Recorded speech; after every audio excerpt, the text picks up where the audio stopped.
ಹೇ hi, ನಾನು ಲಾಸ್ಯ ನಂಗೆ ಕತೆ ಹೇಳೋದು ಅಂದರೆ ತುಂಬ ಇಷ್ಟ. ವೆಲ್ಕಮ್ ಟು ರಹಸ್ಯ ವಿತ್ ಲಾಸ್ಯ.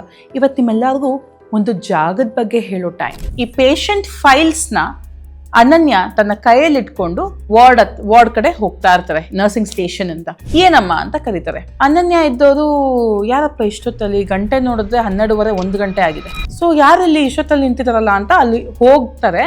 ಅಲ್ಲಿ ಒಂದು ಏನು ಕಿಟಕಿ ಇರುತ್ತೆ, ಅಲ್ಲಿಂದ ಬಗ್ಗಿ ನೋಡ್ತಾರೆ ಹೊರಗಡೆ. ನೀವು ಯಾವ ವಾರ್ಡು ಅಂತ ಹೇಳಿ ನಾನೇ ಕರ್ಕೊಂಡು ಹೋಗ್ಬಿಡ್ತೀನಿ, ಇಷ್ಟೊತ್ತಲ್ಲಿ ಇಲ್ಲಿ ಕುತ್ಕೊಳ್ಳೋದು ಸರಿ ಹೋಗಲ್ಲ, ನೀವು ಪೇಷಂಟು, ನೀವು ಸೇಫ್ ಆಗಿರ್ಬೇಕು, ಆಚೆ ನೋಡಿ ಎಷ್ಟು ಚಳಿ ಇದೆ, ಬನ್ನಿ ನಾನೇ ನಿಮ್ಮನ್ನ ಕರ್ಕೊಂಡು ಹೋಗ್ತೀನಿ ಅಂತ ಹೇಳ್ತಾರಲ್ಲ.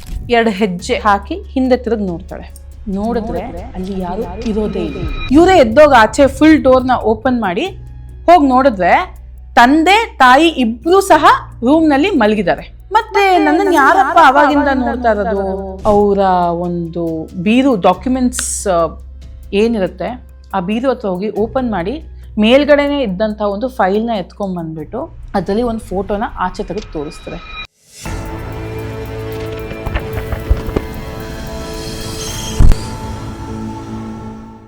ಮೈ ಡಿಯರ್ ಮಿಸ್ಟಿಕ್ ಫ್ಯಾಮಿಲಿ, ಇವತ್ತು ನಾನು ನಿಮಗೆ ಹೇಳಕ್ ಹೋಗ್ತಾ ಇರುವಂಥ ಈ ಜಾಗದ ಕಥೆ ಸತ್ಯವಾದ ಘಟನೆಗಳು.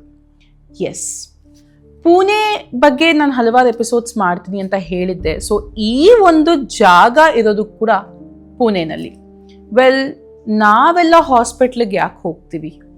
ನಮ್ಗೇನಾದ್ರೂ ಹುಷಾರಿಲ್ಲದೆ ಇದ್ರೆ, ಇಲ್ಲ ನಮಗೆ ಗೊತ್ತಿಲ್ಲದವ್ರಿಗೆ ಯಾರಿಗಾದ್ರೂ ಹುಷಾರಿಲ್ಲದೆ ಇದ್ರೆ ಅವ್ರನ್ನ ನೋಡ್ಕೊಂಬರೋದಕ್ಕೆ, ಇಲ್ಲ ನಾವು ಗುಣಮುಖರಾಗೋದಕ್ಕೆ ಹಾಸ್ಪಿಟ್ಲಿಗೆ ಹೋಗ್ತೀವಿ. ಬಟ್ ಪುಣೆನಲ್ಲಿ ಇರುವಂತಹ ಈ ಒಂದು ಹಾಸ್ಪಿಟಲ್ನ ಹೆಸರು ಕೇಳಿದ್ರೆ ಜನ ಹೆದರ್ಕೊಂತಾರೆ. ಅಲ್ಲಿ ಇವತ್ತಿಗೂ ಕಾರ್ಯ ನಿರ್ವಹಿಸ್ತಾ ಇದ್ದಾರೆ, ಪೇಷಂಟ್ಸ್ ಹೋಗ್ತಾರೆ ಬರ್ತಾರೆ, ಎಲ್ಲ ಆರಾಮಾಗಿ ನಡೀತಾ ಇದೆ. ಬಟ್ ಅಲ್ಲಿನ ಒಂದು ವಾರ್ಡ್ನ ಪರ್ಮನೆಂಟ್ ಆಗಿ ಕ್ಲೋಸ್ ಮಾಡಿಬಿಟ್ಟಿದ್ದಾರೆ.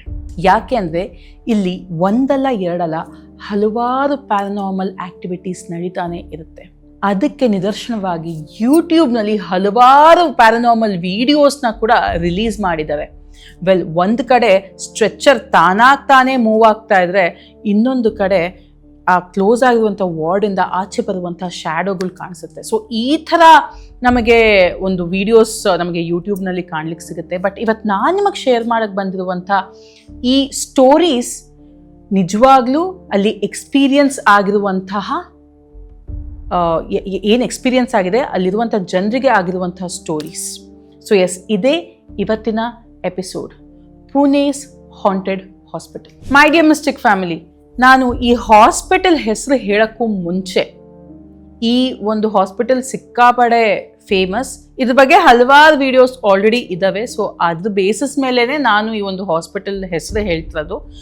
ಈ ಒಂದು ಹಾಸ್ಪಿಟಲಲ್ಲಿ ನನಗೆ ವೈಯಕ್ತಿಕವಾದಂಥ ಎಕ್ಸ್ಪೀರಿಯನ್ಸಸ್ ಏನೂ ಆಗಿಲ್ಲ. ಬಟ್ ಇದು ಸೋಷಿಯಲ್ ಮೀಡಿಯಾನಲ್ಲಿ, ಗೂಗಲ್ನಲ್ಲಿ ಹಲವಾರು ಕಡೆ ಶೇರ್ ಆಗಿರುವಂಥ ಎಕ್ಸ್ಪೀರಿಯನ್ಸಸ್. ನನಗೆ ಶೇರ್ ಮಾಡಿದಂತಹ ಒಬ್ಬ ಸಬ್ಸ್ಕ್ರೈಬರ್ಗೆ ಇದು ಆಗಿರುವಂಥ ಎಕ್ಸ್ಪೀರಿಯನ್ಸ್. ಸೊ 2 ಎಕ್ಸ್ಪೀರಿಯನ್ಸಸ್ ನನಗೆ ಶೇರ್ ಆಗಿತ್ತು. ಆ್ಯಂಡ್ ಒಂದು ನಾನು ಒಂದು ರಿಲಯಬಲ್ ಸೋರ್ಸಸ್ ಕಡೆಯಿಂದ ನನಗೆ ಬಂದಿದ್ದು. ಸೊ ಈ 2 ಎಕ್ಸ್ಪೀರಿಯನ್ಸಸ್ ನಾನು ನಿಮ್ಮ ಹತ್ರ ಶೇರ್ ಮಾಡೋಕ್ಕೆ ಹೋಗ್ತಾ ಇದ್ದೀನಿ, ಈ ಒಂದು ಪುಣೆಯ ಹಾಂಟೆಡ್ ಹಾಸ್ಪಿಟಲ್ ಬಗ್ಗೆ. ಸೊ ಇಷ್ಟೊತ್ತು ನಾನು ಹೇಳ್ತಾ ಇದ್ದಿದ್ದ ಹಾಸ್ಪಿಟಲ್ನ ಹೆಸರು ಸಸೂನ್ ಹಾಸ್ಪಿಟಲ್. ಇದಿರೋದು ಪುಣೆನಲ್ಲಿ. ತುಂಬ ಫೇಮಸ್ ಹಾಸ್ಪಿಟಲ್ಸ್, ತುಂಬ ಒಳ್ಳೆ ಸರ್ಜನ್ಸ್, ಡಾಕ್ಟರ್ಸ್, ತುಂಬ ಒಳ್ಳೆ ಫ್ಯಾಕಲ್ಟಿ ಇರುವಂಥ ಈ ಒಂದು ಹಾಸ್ಪಿಟಲ್ನಲ್ಲಿ ಒಂದು ವಾರ್ಡ್ನ ಕಂಪ್ಲೀಟಾಗಿ ಕ್ಲೋಸೇ ಮಾಡಿಬಿಟ್ಟಿದ್ದಾರೆ. ಯಾಕಂದರೆ ಅಲ್ಲಿ ಅಷ್ಟು ಇಂಟೆನ್ಸಿವ್ ಆಗಿ ಪ್ಯಾರನಾರ್ಮಲ್ ಆ್ಯಕ್ಟಿವಿಟೀಸ್ ನಡೀತಾ ಇತ್ತು. ತುಂಬ ಜನ ಹೆದರ್ಕೊಂಡು, ಯಾಕಂದರೆ ಹಾಸ್ಪಿಟಲ್ ಅಂದಮೇಲೆ ಹಲವಾರು ಡೆತ್ಗಳಾಗುತ್ತೆ, ಎಷ್ಟು ಜನ ಹುಡ್ತಾರೋ ಅಷ್ಟೇ ಜನ ಸಾಯ್ತಾರೆ. ಸೊ ಇಲ್ಲಿ ನಮ್ಮ ಬ್ಯಾಂಗ್ಳೂರ್ ವಿಕ್ಟೋರಿಯನ್ ಹಾಸ್ಪಿಟಲ್ ಹೇಗೆ ಹಾಂಟೆಡ್ ಆಕ್ಟಿವಿಟೀಸ್ಗೆ ಫೇಮಸ್ಸು, ಅದೇ ರೀತಿ ಪುಣೆನಲ್ಲಿ ಸಸೂನ್ ಹಾಸ್ಪಿಟಲ್ ಏನಿದೆ ಅದು ಅದರದೇ ಆದಂಥ ಪ್ಯಾರನಾರ್ಮಲ್ ಆಕ್ಟಿವಿಟೀಸ್ಗೆ ಹೆಸರುವಾಸಿಯಾಗಿದೆ. ಸೊ ಇಲ್ಲಿ ನಡೆದಂತಹ ಹಲವಾರು ಎಕ್ಸ್ಪೀರಿಯನ್ಸಸ್ಸಲ್ಲಿ ನನಗೆ ಬಂದಂತಹ 2 ಎಕ್ಸ್ಪೀರಿಯನ್ಸ್. ಮೊದಲನೇದು ದ ಫ್ರೈಟನ್ ನರ್ಸ್. ಅನನ್ಯ ಅವರು ಹೊಸದಾಗಿ ಆ ಒಂದು ಹಾಸ್ಪಿಟಲ್ಗೆ ನರ್ಸ್ ಆಗಿ ಅಪ್ರೆಂಟಿಸ್ಶಿಪ್ಗೆ, ಅಂದರೆ ಈ ಡಾಕ್ಟರ್ಸ್ ನರ್ಸಸ್ ಎಲ್ಲ ಏನು ಕೋರ್ಸ್ ಮಾಡಿರ್ತಾರೆ ಅವರು ಒಂದು 2-3 ಮಂತ್ಸ್ ಇಂಟರ್ನ್ಶಿಪ್ ಮಾಡಬೇಕು. ಆ ಒಂದು ಇಂಟರ್ನ್ಶಿಪ್ ಮಾಡಲಿಕ್ಕೆ ಅನನ್ಯ ಸಸೂನ್ ಹಾಸ್ಪಿಟಲಲ್ಲಿ ಪರ್ಮಿಷನ್ ತಗೊಂಡು ಇಂಟರ್ನ್ಶಿಪ್ಗೆ ಜಾಯ್ನ್ ಆಗ್ತಾರೆ. ಸೊ ಇಂಟರ್ನ್ಸಿಗೆ ಯೂಶಲಿ ಚಾಯ್ಸಸ್ ಇರಲ್ಲ, ನಮಗೆ ಇಂಥ ಟೈಮಿಂಗ್ಸೇ ಬೇಕು, ಇದೇ ಇದ್ರಲ್ಲಿ ಬೇಕು, ಇದೇ ವಾರ್ಡಲ್ಲಿ ಬೇಕು ಅಂತ ಕೇಳೋದಕ್ಕೆ ಅವ್ರಿಗೆ ಕಮ್ಮಿ ಆಪ್ಷನ್ಸ್ ಇರುತ್ತೆ. ಸೊ ಹಾಗಾಗಿ ಅನನ್ಯಾಗೆ ಆ 3 ತಿಂಗಳು ನೈಟ್ ಶಿಫ್ಟ್ ಕೊಟ್ಟಿರ್ತಾರೆ. ಆ್ಯಂಡ್ ಆ ಒಂದು ನೈಟ್ ಶಿಫ್ಟ್ ಏನು ಮಾಡ್ತಾ ಇರ್ತಾರೆ, ಈ ಪರ್ಮನೆಂಟ್ಲಿ ಕ್ಲೋಸ್ ಆಗಿರುತ್ತಲ್ಲ ವಾರ್ಡ್, ಆ ವಾರ್ಡ್ ಪಕ್ಕದ ವಾರ್ಡ್. ಸೊ ಇವರು ಅನನ್ಯ ಅವರು ನೈಟ್ ಶಿಫ್ಟ್ ಮಾಡಲಿಕ್ಕೆ ನೈಟ್ ಬರ್ತಾರೆ. ಫಸ್ಟ್ ದಿನ ಕಳಿಯುತ್ತೆ, ಎಲ್ಲ ನಾರ್ಮಲ್ ಆಗೇ ಇರುತ್ತೆ. ಸೆಕೆಂಡ್ ದಿನನೂ ಕಳಿಯುತ್ತೆ, ಅದು ಸಹ ಎಲ್ಲ ನಾರ್ಮಲ್ ಆಗೇ ಇರುತ್ತೆ. 3ನೇ ದಿನ ನೈಟು ಈ ಪೇಷಂಟ್ ಫೈಲ್ಸ್ನ ಅನನ್ಯ ತನ್ನ ಕೈಯಲ್ಲಿ ಇಟ್ಕೊಂಡು ವಾರ್ಡ್ ಕಡೆ ಹೋಗ್ತಾ ಇರ್ತಾರೆ, ನರ್ಸಿಂಗ್ ಸ್ಟೇಷನ್ ಅಂತ. ಹೀಗೆ ಹೋಗೋ ಸಂದರ್ಭದಲ್ಲಿ ಒಂದಷ್ಟು ದೂರದಲ್ಲಿ, ಒಂದು 20 ಮೀಟರ್ಸ್ ದೂರದಲ್ಲಿ ಒಂದು ವುಡನ್ ಬೆಂಚ್ ಇರುತ್ತೆ, ಮರದ ಬೆಂಚ್ ಇರುತ್ತೆ. ಆ ಬೆಂಚ್ ಮೇಲೆ ಒಬ್ಬ ವಯಸ್ಸಾದ ಮುದುಕ ಕೂತಿರ್ತಾನೆ. ವಯಸ್ಸಾದ ಮುದುಕ ಕೂತಿದ್ದು ಏನಮ್ಮ ಅಂತ ಕರೀತಾರೆ. ಮರಾಠಿನಲ್ಲಿ ನಡೆಯೋ ಕಾನ್ವರ್ಸೇಷನ್ ಇದು, ನಾನು ನಿಮಗೆ ಕನ್ನಡದಲ್ಲಿ ಹೇಳ್ತಾ ಇದ್ದೀನಿ. ಏನಮ್ಮ ಅಂತ ಕರೀತಾರೆ. ಅನನ್ಯ ಇದ್ದವರು ಯಾರಪ್ಪ ಇಷ್ಟೊತ್ತಲ್ಲಿ, ಗಂಟೆ ನೋಡಿದ್ರೆ 12:30 1 ಗಂಟೆ ಆಗಿದೆ, ಯಾರಿದು ಅಂತ ತಿರುಗಿ ನೋಡ್ತಾರೆ. ಅಲ್ಲಿ ಆ ಮರದ ಬೆಂಚ್ ಮೇಲೆ ಒಬ್ಬ ವಯಸ್ಸಾಗಿರೋ ಮುದುಕ ಕೂತ್ಕೊಂಡಿರ್ತಾರೆ. ಕೂತ್ಕೊಂಡಿರೋರು ಒಂದು ಸ್ವಲ್ಪ ಇಲ್ಲಿ ಬರ್ತೀಯಾ ಅಮ್ಮ ಅಂತ ಕೇಳ್ತಾರೆ. ಅನನ್ಯ ಜಾಸ್ತಿನೂ ಯೋಚನೆ ಮಾಡೋದಿಲ್ಲ. ಈ ಫೈಲ್ಸ್ ಏನಿತ್ತು ಅಲ್ಲೇ ಇದ್ದಂಥ ಟೇಬಲ್ ಮೇಲೆ ಇಟ್ಟು ಮುಂದಕ್ಕೆ ನಡ್ಕೊಂಡು ಹೋಗ್ತಾರೆ.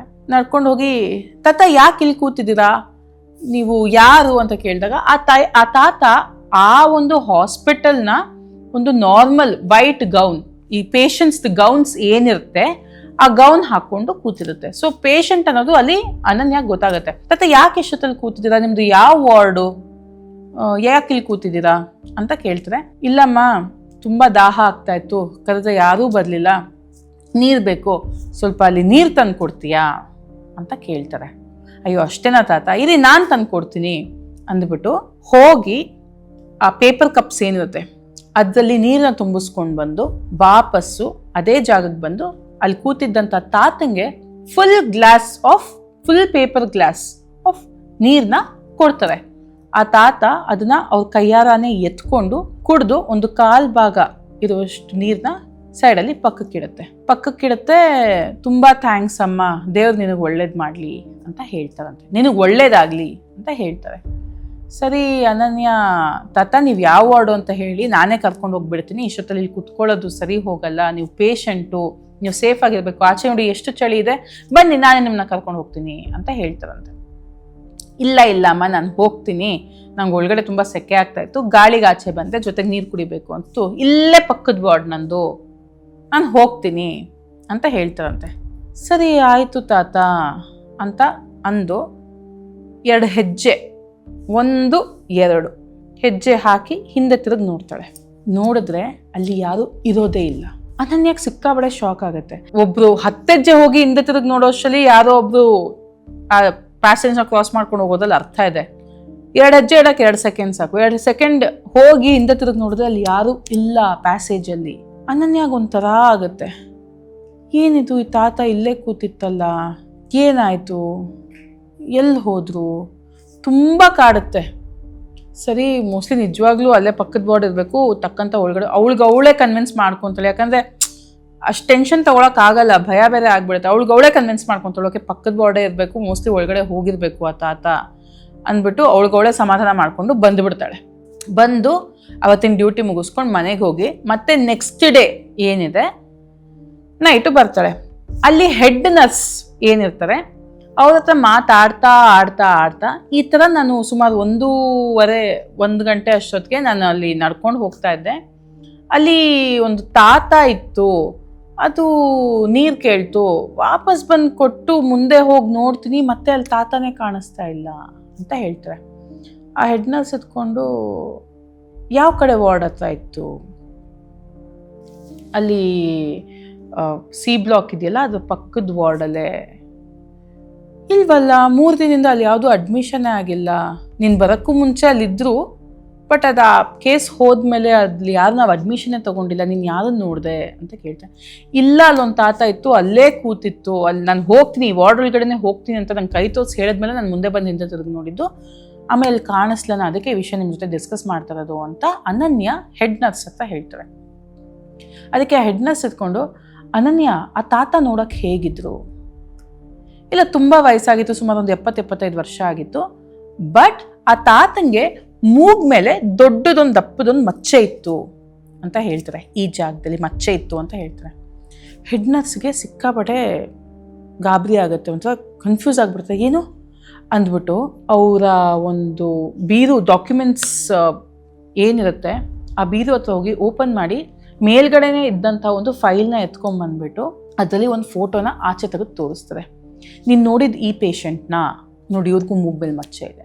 ಹಾಂ ಮ್ಯಾಮ್, ನಾನು ಇವ್ರನ್ನೇ ನೋಡಿದ್ದು, ಇವರೇ ನನ್ನ ಹತ್ರ ನೀರು ಕೇಳಿದ್ದು, ನೋಡಿದ್ರೆ ನಾನು ಹೇಳ್ದೆ ಅಲ್ವಾ, ನಾನು ಇವ್ರ ಬಗ್ಗೆನೇ ಹೇಳ್ತಾ ಇದ್ದು, ನೋಡಿದ್ರೆ ನೀವು ಅಡ್ಮಿಷನೇ ಮಾಡ್ಕೊಂಡಿಲ್ಲ ಅಂತ ಹೇಳ್ತೀರಾ, ನೋಡಿ ಇಲ್ಲೇ ಇದೆ, ಇವ್ರನ್ನೇ ನಾನು ನೋಡಿದ್ದು ಅಂತ ಹೇಳ್ತಾರೆ ಅನನ್ಯ. ಅದಾದಮೇಲೆ ಹೆಡ್ ನರ್ಸಿಗೆ ಸಿಕ್ಕಾಪಟ್ಟೆ ಗಾಬರಿ ಆಗಕ್ಕೆ ಸ್ಟಾರ್ಟ್ ಆಗುತ್ತೆ. ಅವ್ರು ಇಟ್ಕೊಂಡು, ಅನನ್ಯ ನೀನು ಈ ಮನುಷ್ಯನ ನೋಡಿರೋಕ್ಕೆ ಸಾಧ್ಯನೇ ಇಲ್ಲ ಅಂತ ಹೇಳ್ತಾರೆ. ಯಾಕೆ ಮ್ಯಾಮ್, ಯಾಕೆ ಈ ರೀತಿ ಹೇಳ್ತಾ ಇದ್ದೀರಾ ಅಂತ ಕೇಳಿದಾಗ, ನೀನು ಬಂದಿಲ್ಲಿ 3 ದಿನ ಆಗಿದೆ, ಬಟ್ ಈ ಪೇಷಂಟ್ ನಮ್ಮ ಜೊತೆ ಅಡ್ಮಿಟ್ ಆಗಿದ್ದು ನೀನು ಬರೋಕ್ಕೂ ಮುಂಚೆ ಆ್ಯಂಡ್ ನೀನು ಬರೋಕ್ಕೂ 1 ದಿನಕ್ಕೆ ಮುಂಚೆ ಈ ಒಬ್ಬ ತಾತನ ಡೆತ್ ಆಗಿರುತ್ತೆ, ಹಾಗಾಗಿ ಆ ರೂಮ್ನ ವೆಕೇಟ್ ಮಾಡಿರೋದು, ಅವ್ರು ಬದುಕೇ ಇಲ್ಲ, ನೀನು ಈ ಹಾಸ್ಪಿಟ್ಲಿಗೆ ಬರೋಕ್ಕೆ 1 ದಿನಕ್ಕೆ ಮುಂಚೆನೇ ಅವರ ಡೆತ್ ಆಗಿದೆ ಅಂತ ಹೇಳ್ತಾರೆ. ಅನನ್ಯಂಗೆ ಸಿಕ್ಕಾಪಟ್ಟೆ ಶಾಕ್ ಆಗುತ್ತೆ. ಅವಳಿಗೇನು ಮಾಡಬೇಕು ಅಂತ, ಬಿಕಾಸ್ ಅವಳು ಲಿಟ್ರಲಿ ಆ ತಾತನ ಜೊತೆ ಮಾತಾಡಿ ಅವ್ರಿಗೆ ನೀರೆಲ್ಲ ತಂದುಕೊಟ್ಟು ಅವ್ರು ಕೊಟ್ಟಿರೋ ನೀರನ್ನ ತಾತ ಕುಡಿದು ಕಾಲ್ಭಾಗ ಗ್ಲಾಸ್ನು ಅಲ್ಲೇ ಇಟ್ಟಿರೋದು ಅನನ್ಯ ಕಣ್ಣಾರೆ ನೋಡಿದಾಳೆ. ಸೊ ಅವತ್ತಿಂದ ಇವತ್ತಿನ ತನಕ ಅನನ್ಯಂಗೆ ಇದೊಂಥರ ಬಿಡ್ಸೋಕ್ಕಾಗದೇ ಇರುವಂಥ ಒಂದು ಮಿಸ್ಟ್ರಿ ಆಗಿಬಿಟ್ಟಿದೆ. ಸೊ ಅದನ್ನು ಅವರು ಫ್ರೆಂಡ್ ಹತ್ರ ಶೇರ್ ಮಾಡಿಕೊಂಡು, ಆ ಫ್ರೆಂಡ್ ನನ್ನ ಸಬ್ಸ್ಕ್ರೈಬರ್ ಆಗಿ ನನ್ನ ಹತ್ರ ಶೇರ್ ಮಾಡಿಕೊಂಡ್ರು. ಸೊ ಇದು ಅನನ್ಯಾಗೆ ಸಾಸೂನ್ ಹಾಸ್ಪಿಟ್ಲಲ್ಲಿ ನಡೆದಂತಹ first hand experience. My dear mystic family, ಇವಾಗ let's discuss about second story. So ಈ ಸ್ಟೋರಿ ನನ್ನದೇ ಆದಂಥ ಸಬ್ಸ್ಕ್ರೈಬರ್ ರಾಜೀವ್ ಅವ್ರು ನನ್ನ ಜೊತೆ ಡಿಸ್ಕಸ್ ಮಾಡಿದ್ದು. ಸೊ ಇವರು ಸಹ ಮೂಲತಃ ಪುಣೆದವರು. ಸೊ ಅವ್ರ ತಂದೆ, ರಾಜೀವ್ ಅವ್ರ ತಂದೆಗೆ ಹುಷಾರಿಲ್ಲದೆ ಇರೋ ಕಾರಣದಿಂದ ಅವ್ರನ್ನ ಸಸೂನ್ ಹಾಸ್ಪಿಟ್ಲಲ್ಲಿ ಅಡ್ಮಿಟ್ ಮಾಡಿರ್ತಾರೆ. ಆ್ಯಂಡ್ ಓವರ್ ನೈಟ್ ಮಗ ತಂದೆ ಜೊತೆ ಇರಲಿ ಅಂತ ಡಿಸೈಡ್ ಮಾಡಿ ಅವ್ರನ್ನ ಹಾಸ್ಪಿಟ್ಲಲ್ಲೇ ಬಿಟ್ಟು ಹೋಗಿರ್ತಾರೆ ತಾಯಿಯವರು. ಸೊ ನೈಟು ಸುಮಾರು 1:30-2 ಗಂಟೆ ಆಗಿರುತ್ತೆ. ರಾಜೀವ್ ಅವ್ರಿಗೆ ನಿದ್ದೆ ಬರ್ತಾ ಇರೋದಿಲ್ಲ. ಸರಿ ಆಚೆ ಕಡೆ ಹೋಗಿ ಟೀನೋ ಕಾಫಿನೋ ಕುಡ್ಕೊಂಬರೋಣ ಅಂತ ಡಿಸೈಡ್ ಮಾಡಿ ಎದ್ದು ನೋಡ್ತಾರೆ, ತಂದೆ ಮಲಗಿರ್ತಾರೆ ವಾರ್ಡಲ್ಲಿ. ಇವ್ರು ಅಟೆಂಡೆಂಟ್ ಅಲ್ವಾ, ಸರಿ ಏನಾದರೂ ಆಚೆ ಕಡೆ ಹೋಗ್ಬಿಟ್ಟು ಬರೋಣ ಅಂದ್ಬಿಟ್ಟು ಆಚೆ ಬರ್ತಾರೆ. ಆಚೆ ಬಂದು ಅವರು ಕಾಫಿ ಟೀ ಎಲ್ಲ ಕುಡ್ಕೊಂಡು ವಾಪಸ್ ಬರಬೇಕಾದ್ರೆ ಅಲ್ಲಿ ಒಂದು ಖಾಲಿ ಬ್ಲಾಕ್ ಇರುತ್ತೆ. ಇವ್ರು ಏನು ವಾರ್ಡ್ ಕ್ಲೋಸ್ ಆಗಿದೆ ಅಂತ ನಾನು ಮೆನ್ಷನ್ ಮಾಡಿದ್ದೆ ಸಾಸೂನ್ ಹಾಸ್ಪಿಟ್ಲಲ್ಲಿ, ಅದ್ರ ಮುಂದೆ ಬರ್ತಾ ಇರ್ತಾರೆ. ಅಲ್ಲಿ ಯಾರೋ ನಿಂತ್ಕೊಂಡಿರೋ ಥರ ಫೀಲ್ ಆಗುತ್ತೆ ರಾಜೀವ್ ಅವ್ರಿಗೆ. ಸೊ ಯಾರಲ್ಲಿ ಇಷ್ಟೊತ್ತಲ್ಲಿ ನಿಂತಿದಾರಲ್ಲ ಅಂತ ಅಲ್ಲಿ ಹೋಗ್ತಾರೆ. ಅಲ್ಲಿ ಒಂದು ಏನು ಕಿಟಕಿ ಇರುತ್ತೆ, ಅಲ್ಲಿಂದ ಬಗ್ಗಿ ನೋಡ್ತಾರೆ ಒಳಗಡೆ. ಅಲ್ಲೇನು ಕಾಣಿಸಲ್ಲ ಅವ್ರಿಗೆ, ಬಟ್ ಒಳಗಡೆ ಯಾರೋ ಪಾಸ್ ಆದಂಗೆ ಆಗುತ್ತೆ. ರಾಜೀವ್ ಒಂಥರ ಭಯ ಆಗುತ್ತಂತೆ. ಸೀದಾ ವಾಪಸ್ ಬಂದ್ಬಿಟ್ಟು ಅವ್ರ ತಂದೆ ಬಂದು ನೋಡ್ತಾರೆ, ಅವ್ರಿನ್ನ ಮಲಗೇ ಇರ್ತಾರೆ, ಡ್ರಿಪ್ಸ್ ಹೋಗ್ತಾ ಇರುತ್ತೆ.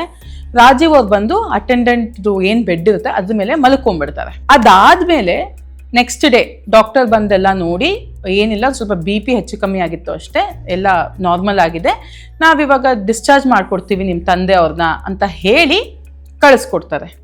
ಮನೆಗೆ ಕರ್ಕೊಂಬಂತ ರಾಜೀವ್ ತಂದೆನ ಮನೆಗೆಲ್ಲ ಎಲ್ಲ ಡಿಸ್ಚಾರ್ಜ್ ಎಲ್ಲ ಆಗೋಷ್ಟರಲ್ಲಿ ಸಾಯಂಕಾಲ ಆಗುತ್ತೆ. ಅದಾದಮೇಲೆ ತಾಯಿ ತಂದೆ ನೋಡ್ಕೊತಾ ಇರ್ತಾರೆ. ರಾಜೀವ್ ಅವ್ರಿಗೆ ಸರಿಯಾಗಿ ನೈಟ್ ನಿದ್ದೆ ಆಗಿರಲ್ವಲ್ಲ, ಸರಿ ಇವತ್ತು ಬೇಗ ಹೋಗಿ ಮಲ್ಕೊಂಬಿಡೋಣ ಅಂತ ಬೇಗ ಊಟ ಮಾಡಿ ರೂಮ್ಗೆ ಹೋಗಿ ಮಲ್ಕೊಳಕ್ಕೆ ಹೋಗ್ತಾರೆ. ಅವ್ರಿಗೆ ಮನೆಗೆ ಹೋದಾಗಿಂದನೂ ಒಂಥರ ವಿಚಿತ್ರವಾದಂಥ ಫೀಲಿಂಗ್, ಅವ್ರಿಗೆ ಏನೋ ಅನ್ನೀಸಿ ಮಲಗಿಬಿಡ್ಬೇಕು, ನಾನು ಬೇಗ ಮಲಗಬೇಕು ಅನ್ನೋ ಫೀಲಿಂಗ್ ಅವ್ರಿಗೆ ಆಗ್ತಾನೆ ಇರುತ್ತೆ. ತುಂಬ ಒಂಥರ ಡಿಸ್ಟರ್ಬ್ ಫೀಲಿಂಗ್ ಅವ್ರಿಗೆ. ಈ ಕಡೆ ಮಲಗಿರ್ತಾರೆ ಗೋಡೆ ಕಡೆ, ಸಡನ್ನಾಗಿ ಈ ಕಡೆ ತಿರುಗಿದ್ರೆ ಅವರಿಗೆ ಅವ್ರ ರೂಮ್ ಡೋರ್ ಏನಿದೆ ಅದರಿಂದ ಯಾರೋ ಬಗ್ ನೋಡ್ತಾ ಇದ್ದಾರೆ ಅನ್ನೋ ಒಂಥರ ಕಾಣಿಸುತ್ತೆ. ಯಾರಿದು ಬಗ್ ನೋಡ್ತಾ ಇದ್ರಲ್ಲ, ಅಮ್ಮ ಅಂತ ಕಿರ್ಚ್ತಾರೆ. ಬಟ್ ಆ ಕಡೆಯಿಂದ ಯಾರೂ ಆನ್ಸರ್ ಮಾಡೋದಿಲ್ಲ.